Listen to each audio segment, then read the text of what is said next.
essentially tabulating groups set up, going through multiple reporting units just to ensure that they complete that timeline. And just one other point, all ballots are reviewed prior to tabulation, whether it's being counted by hand or by voting equipment. Election officials must review each ballot before that tabulation is conducted.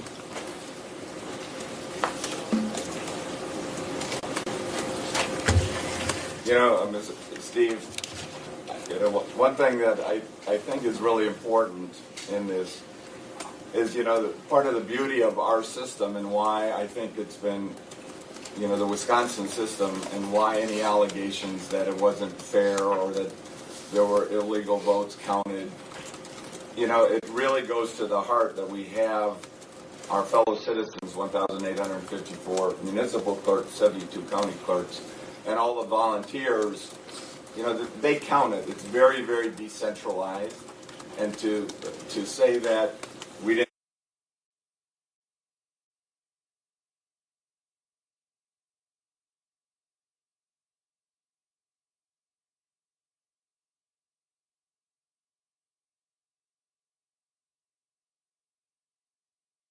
million votes, and roughly then on a recount there was like 500 votes changed, 300 votes changed.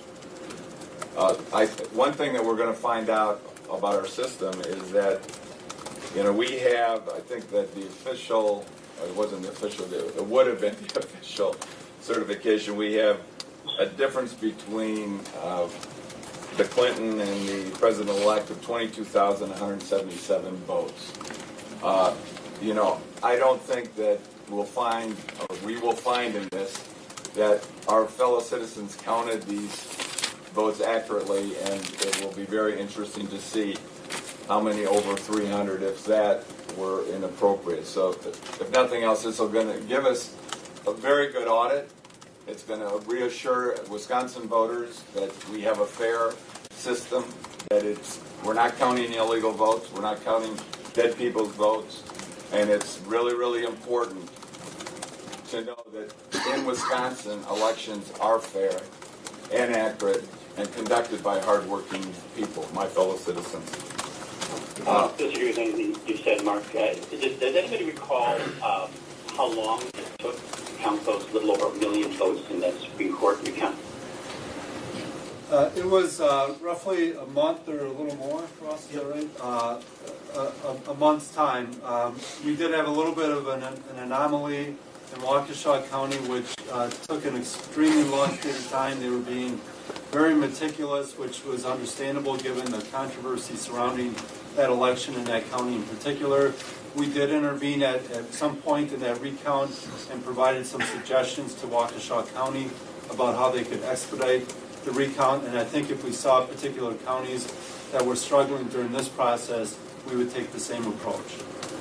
And I think, Steve, we also have encouraged the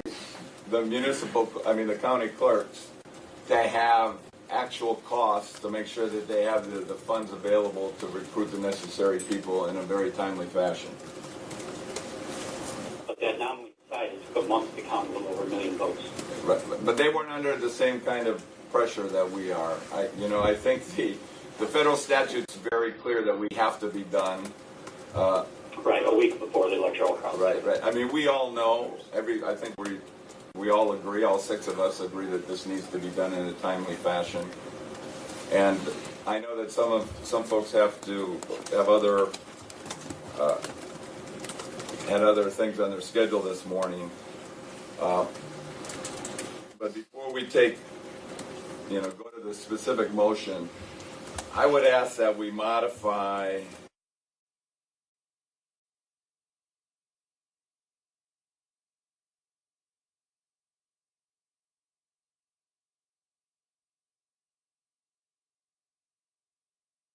the recount done on the 8 p.m. on the 12th.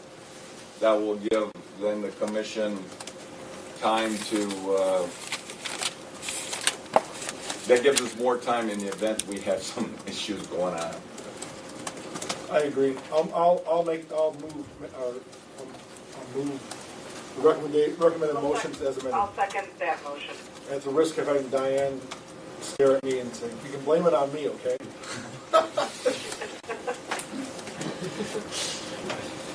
So, everybody clear? We're adopting the proposed schedule by the staff with that one change. Can you live with that, Mr. Haas? The question is, will the county clerks and canvas boards be able to live with it? We will certainly communicate that that is the commission's directive. Right, that's right. Well, I think we have to say to everybody involved that it's really up to us to make it happen. And, be an example. Absolutely. But that was... I still think Don's motion or recommendation that we have some targets doesn't have to be part of the motion, but certainly should be communicated by the staff to the respective counties that, by a certain time we'd like to have half of the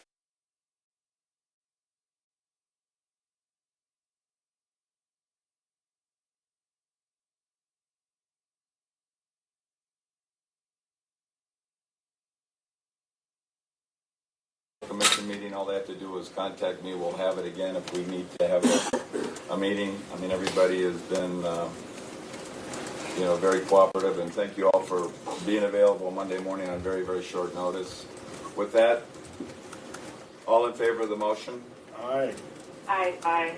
Aye. Aye. Aye. I think we had all six. Any opposed? So there you go. We have our timeline. Now we have DOJ on the line. I trust that in the event there is court action taken, you'll fully represent our views with the judge and make sure that this follows through, consistent with it. Yes, we are prepared to do that.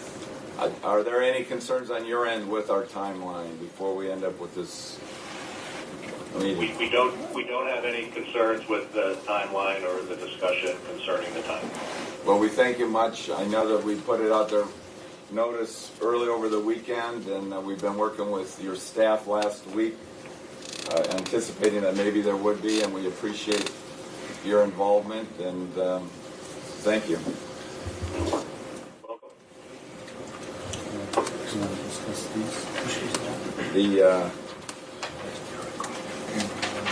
What we did, what one?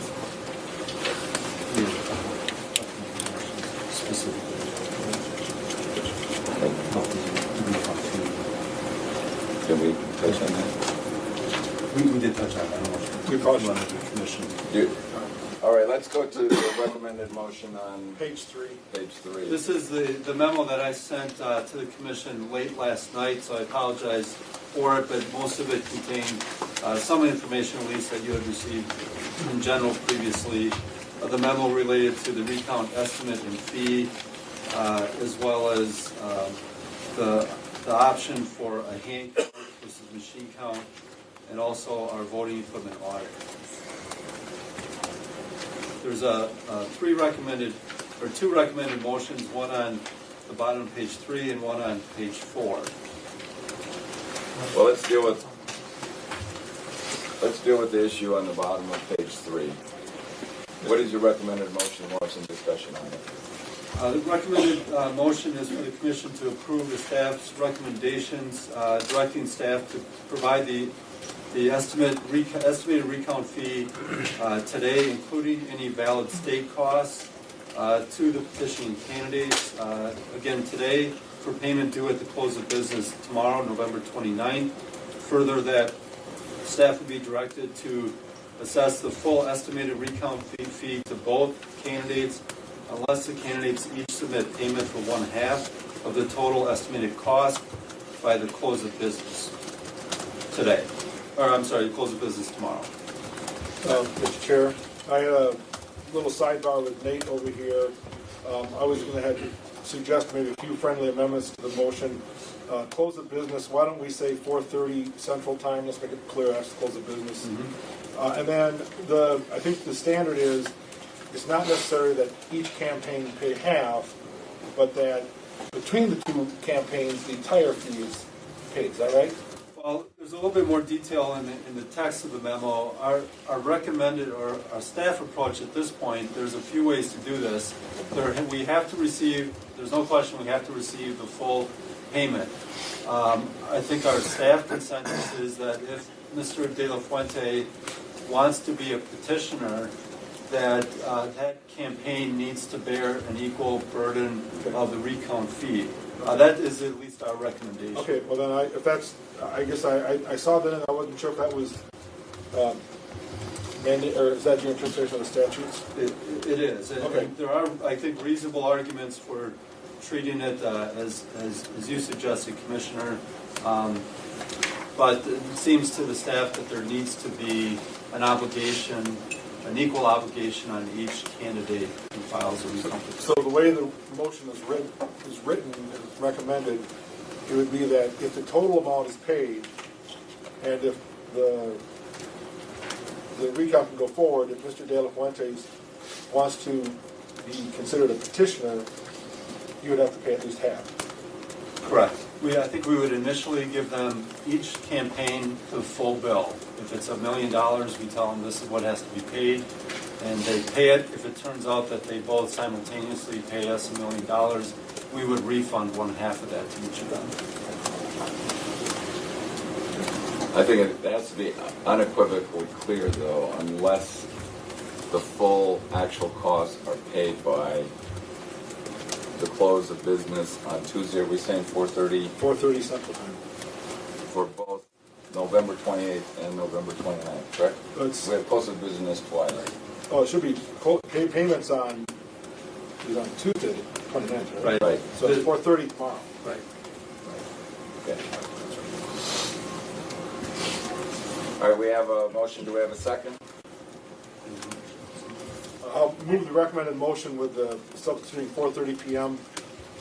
For close of business on Tuesday, November 29th. Second? Second, this is Ann. All in favor? Aye. Aye. Aye. Aye. All, any opposed? Thank you.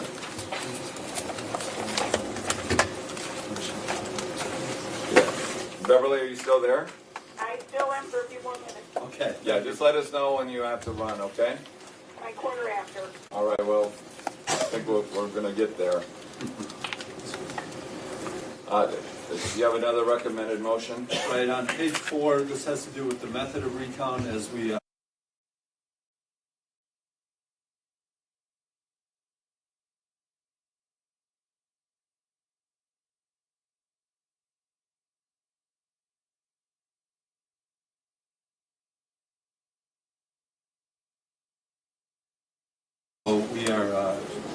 recommending that the Commission direct staff to decline that request to tally all ballots by hand and to permit each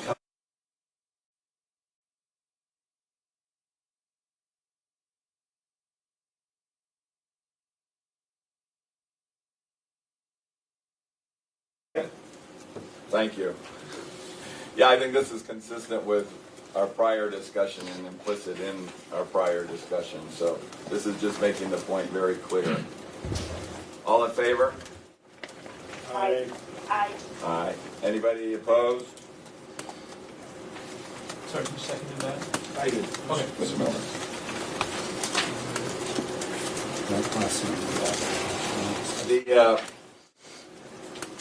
There's also an issue on the audit. For folks in the audience, Wisconsin is a state that does audits of elections, and so we had a system in place prior to the elections that certain counties would be and municipalities would be audited. Some of those audits have been completed. We put a hold on the rest of the audits in light of the recount, because if this is paid, the amount is paid for the petition order goes out, we will have a full recount. And I think, from my point of view, I don't think we need to do an audit. And it may be good to tell the clerks now that we know you're going to work really, really hard now, and if it's done, we're not going to bother you with an audit later. I'd entertain a motion to that effect. You know, that we modify the current audit schedule in the event the fees are paid for the petition and the actual recount takes place. I'll make that motion, Julie. Thank you, Julie. Do I have a second? Second. All in favor? Aye. Aye. Aye. Any opposed? Any other business?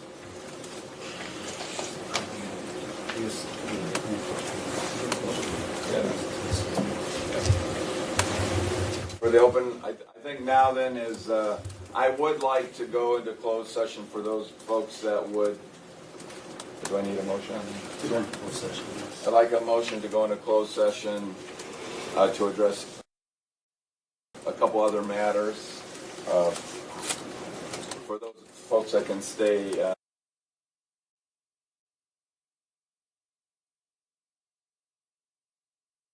to allow us, and then we'll fill you in later. Thank I move you. that we move into closed session to deal with the litigation update. Is there a second? Second. Thank you. All in favor? Aye. Aye. Aye. Any opposed? I think just for logistics, what may be easier, since we have a room full of cameras here, is maybe if we adjourn to our large conference room for the commission closed session. I suggest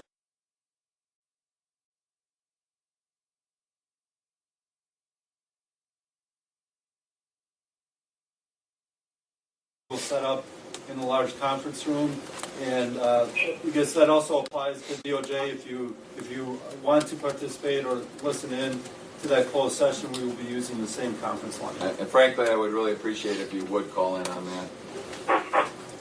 We will, and I assume you're taking steps that it would be a non-public call-in. Yes. Correct. Very good, we'll call in. What would be the time frame? I think if you give us 5 minutes. Okay. It'll be very short. Thanks. So we're going to go into closed session now. That ends the public session. And for the press, we'll be back in hopefully 15 minutes to a half an hour, and we can take any other questions that you may have at that point in time.